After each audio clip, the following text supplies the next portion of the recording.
welcome back. Today we have a very special video because we're going to open up a replica that I've been waiting 4 years to get delivered. This is the EFX Biker Scout helmet. This is the limited edition.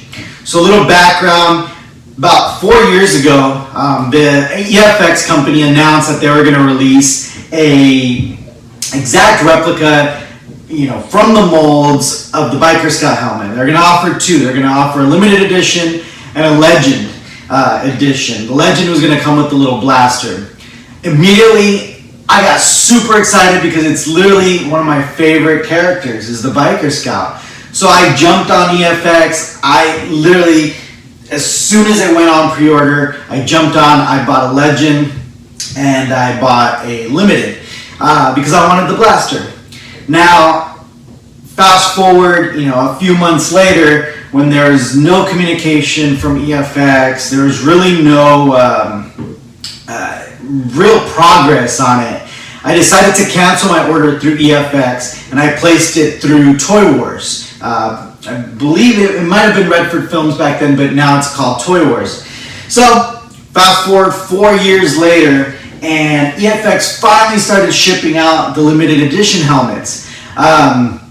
Unfortunately, they weren't shipping them out fast enough, and some other retailers already had them in stock. So I went ahead and canceled my order with Toy Wars, and I got it from Big Bad Toy Store. So 4 years later, three companies later, we have it here, and we're going to open up today. Now, I want to obviously address, there has been a lot of controversy behind this helmet. A lot of fans are not very happy with the quality control, especially the opening up the helmet. EFX has addressed it, said that they had to make some modifications in order to accommodate the massive production of these helmets. But again, I haven't seen it firsthand. I've only seen pictures. So today we get to kind of debunk or confirm the myths. So let's jump in. Let's jump into it and open it up. All right, so here it is. Been waiting a long time to see this guy. Here's a typical cover. Here's the certificate of authenticity. Comes with some pictures of the mold. It gives you the background of the prop, and pretty much just a typical certificate of authenticity. Kind of cool. A little Return of the Jedi poster in the back. Do notice there's no plaque in there. Sometimes they come in there. But here it is. Oh man, this thing is heavy. Oh, here it is. Man, this thing is actually beautiful. I was not expecting it to look this good. Just based on the box, it's pretty heavy. Obviously, this is fiberglass. Here's the stand, which I'm not planning on using it. I honestly, I'm not even going to put it together. Here's the plaque. I know that there's been some controversy regarding the stand, but I'm not even going to bother with that. Here is the front. No, I can't tell. I don't think they're decals. It looks like they're painted on. That one might be a decal. Now, here's the first thing that I'm looking for. A lot of people have been complaining that there's cracks along that gray button, but it looks like mine came in fine. Here's the back of it.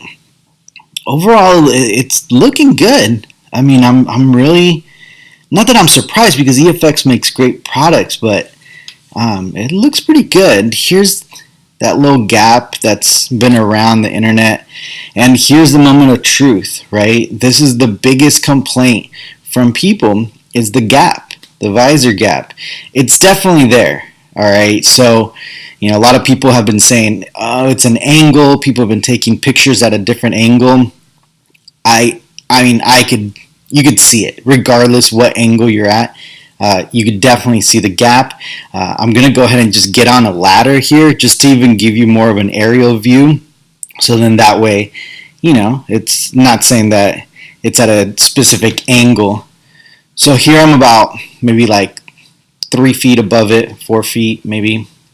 And like I said, you could definitely see the gap. And it's a little bit more prominent on the right hand side, to the point where you could almost see, you could see through the visor or through the lenses right there. As soon as I go up higher, the gap looks a little bit smaller, but again, it's definitely there. So am I super upset about it? No, I'm actually not. The helmet overall is really good quality. I'm actually really happy about it. It's definitely been a long time coming. Here's a quick shot of the whole helmet all the way around. Again, the other complaint is the visor, right? That it doesn't close all the way. And if I put a little pressure on there, it closes a little bit better. But ultimately, it's still a little open. It's pretty even though, both sides. But here's what I think is causing it. I think the padding on the inside is what's causing that friction that won't let the helmet close. So, I mean, again, this is my theory. You guys are gonna have to kind of maybe comment on that, but it looks like the thickness of the padding is actually what's making the helmet not close. Now, the original ones probably didn't have that padding. I mean, more than likely they didn't. They're just ABS plastic or some type of molded plastic. So I really doubt it had that. So I'm pretty sure that's why they would close perfectly fine. Here's the ears. There's a little mesh in there. It's actually soft mesh. Nice little details. Here's a close-up of the Griblies and the lenses. Again, I'm trying to give you a feel for the texture of the ear mesh. But man, I mean, the helmet is beautiful. Besides, the giant gap. But again, I'm not gonna do what everybody thinks I'm gonna do and just flip out, but because it's not that bad. It's really not.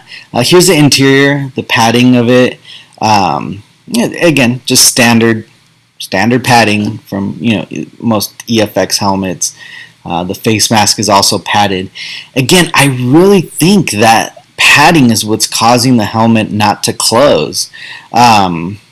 Here's a shot of the chin guard. If anything, look, we confirmed one of the myths. There definitely is a giant gap on the top of the visor. Okay, now you need some friction to open it and close it. So as far as the visor being flimsy, it actually is pretty solid. Now, myth number 2, that because of EFX is some type of defect, the helmet doesn't close. I think we dispelled that because I really think it's due to the padding. And if that padding wasn't there, the mask would close perfectly fine. But overall, I'm really happy with the helmet, guys. And you know what? Regardless of the giant gap on the visor and the 4-year wait, it's such a satisfying feeling to finally have it up here with my collection. And, just a sense of completeness that most collectors, were looking for. It is a beautiful helmet, and I would recommend you picking it up. But other than that, that's it for this video. Don't forget, like, share, comment, let me know what you think. And don't forget to subscribe. Look out for some new videos coming soon. Thanks, guys.